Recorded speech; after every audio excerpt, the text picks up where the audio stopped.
Hello, everybody. Today I'm speaking with Christopher Highlander. Christopher is a musician and composer from Sweden, based out of Sweden. And Christopher has a really interesting story that he's going to share with you guys. And just so you know, before we start, the way that I met Christopher is kind of interesting. So a quick backstory. Over the last, I would say, month or two, over the last couple months, I've become really interested in Spotify and trying to learn as much as possible about Spotify, both to better promote my own music and just in general for my website and for this podcast to better inform all of my subscribers. I think Spotify is a really interesting platform.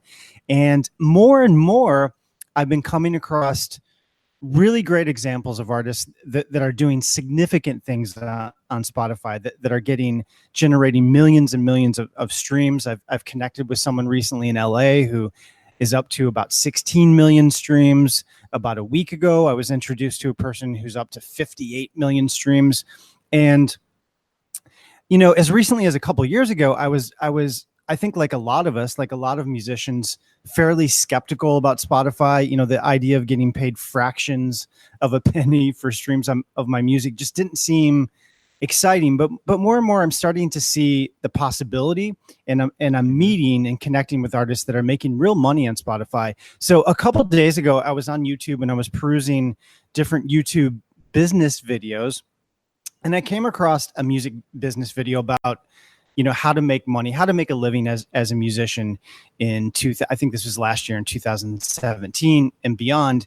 And one of the comments on that video was a comment that Christopher left. And I'm going to paraphrase your comment, Christopher. I don't remember exactly what you said, but it was something along the lines of, I think you said, you know, I'm surprised you didn't really mention Spotify. You didn't really bring up Spotify. And you said something to the effect of, you know, you're making a full-time living from your music on Spotify, and you've been doing it for, I think, several years now. And so it was a really interesting comment, and I reached out to you and invited you to be a guest on my podcast to educate all of us more about Spotify. So I'm interested, Christopher, why don't we start with your story? Tell us about your music and how long you've been on Spotify, how many streams. I think you said to date you've generated 20 million streams. So I'm really curious to hear your story and how you've generated all these streams on Spotify.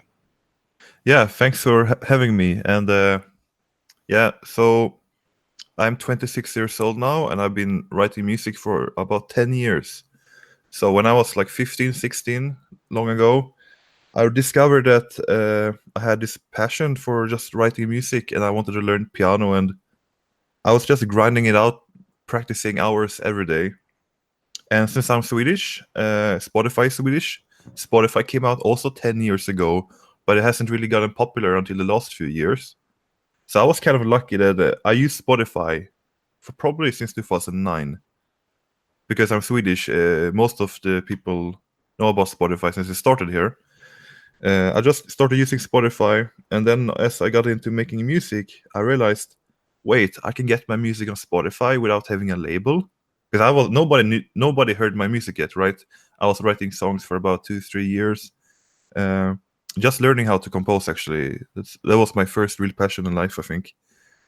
And I asked a friend, I think, how did you get your music on Spotify? And he said he used CD Baby. You know, it's a company based in America. Right. And I checked this out. I was like, wait, I can actually pay about $50 or something, and I can get a whole album out on Spotify. I don't have to have a label or anything. So I did that with my first album, and I did the same with my second album. And by the time I was making my third album, this was when I was in university in 2013, so 5 years ago. And when I put my third album out, I still have nobody listening to me. On YouTube, things started to pick up. People started to discover me on YouTube, and I started to get into this new genre called chill step. It's basically dubstep music, but that's actually really melodic and really beautiful and really calm. Like, it's really chill, right? It's like this new age kind of music, but dubstep in a calm way. And I was lucky that I was one of the first people, I think, in the world that started to really get into that. A lot of people were trying it, but nobody was actually making album after album, and I was doing that. And I was lucky that by my third album on Spotify, and keep in mind that when I put music on Spotify, I didn't expect anyone to hear it. It was mostly just like a fun thing I could tell to my family. Like I actually have music on Spotify, so it's easy to show my family and friends that, oh, it's like a cool thing, right? But by my third album, someone that had this big playlist on Spotify, I think he had the biggest playlist in the world that wasn't owned by Spotify themselves. And he decided to put almost a whole album of me in that playlist. And since the day he put my album there, he started to just spread. So it's kind of sad to say that that was a big like a streak of luck, and uh, yeah,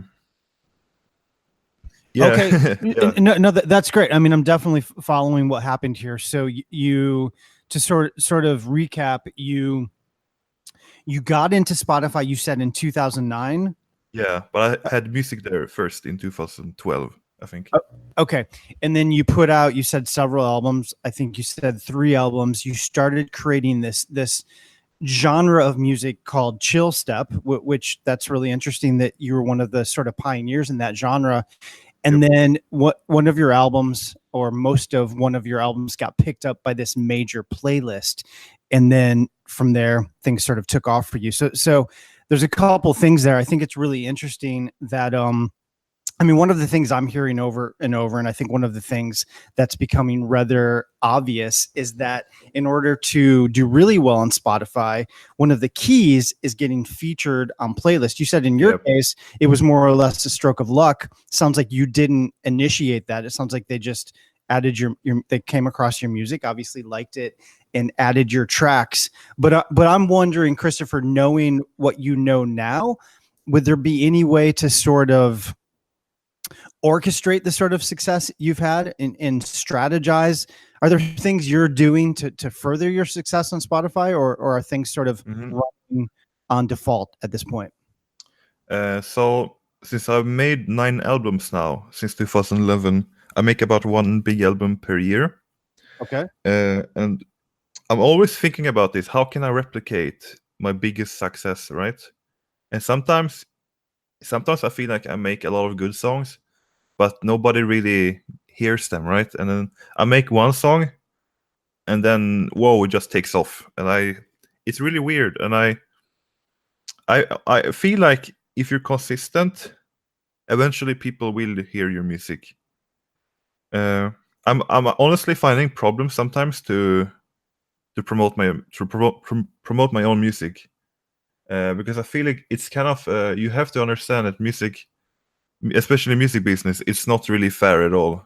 It is Yeah. based on being very consistent and then all having a bit of luck. I don't think you can make it without luck. It's really hard, uh, and that's kind of negative to say, but I think that's true for now. I have a lot of music. I have a lot of childhood friends that makes amazing music, and they kind of ask me like, how do I get this like on a playlist on Spotify? I'm like, I actually don't know exactly. You just have to make a lot of music, and you have to keep submitting it to various people. uh, there's a lot of people that they sell spots, like you pay like $200 and you get to have your song for 1 month in a playlist. I've never done that. A lot of people do that. I think that's kind of like a scam in a way, because Spotify themselves, they don't approve of that. Approve of that. But what's really exciting right now is that Spotify just launched this. It's just out of beta. Where if you sign up as an artist on Spotify, so basically Spotify recognizes you as an artist. Then if you release a new song and you put a release date in a few weeks from now, during those weeks you can send your music, or like you can select a few songs and you can submit them to official Spotify people who works there, and the playlist people, right? Yeah. Yeah, I've heard I, about this. so I was invited to try out the beta for that a few months ago during the summer, and I submitted one song there called the pianist, and I don't think they added my song to any playlist, but still that song is still doing really well. For just 1 month, it's gotten around 30,000 views, which Nice. is which is really great for just 1 month for me at least. Uh, but I think if you have songs where you sing, especially, you will have a lot bigger success, especially with reaching these official playlists. But I think that's something. What I'm telling my friends right now is that you have to sign up as a Spotify artist. It's really important, and then you have to use that website to to to submit your songs to the official people working at Spotify. Yeah, and just to kind of jump in for those of you that are listening to this that are new to this. So the way this works, like you said, Christopher, you can submit your music to Spotify via CD Baby, which is also the distribution service that I use, and through CD Baby.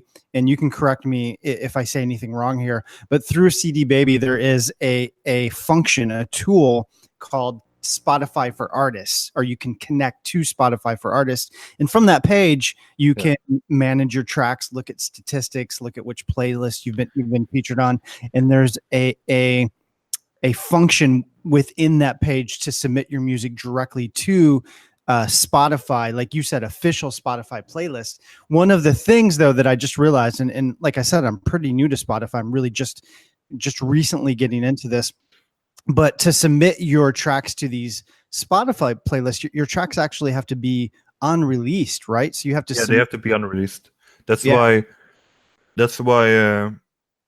Usually, when I release music, I just release them instantly, yeah, which is something I can't do from now on. From now on, every time I release a single, I'm going to put the 2 to 3 weeks release date in the future, and then during those weeks, I'm going to log into the Spotify artist page, and I'll yeah, just submit it.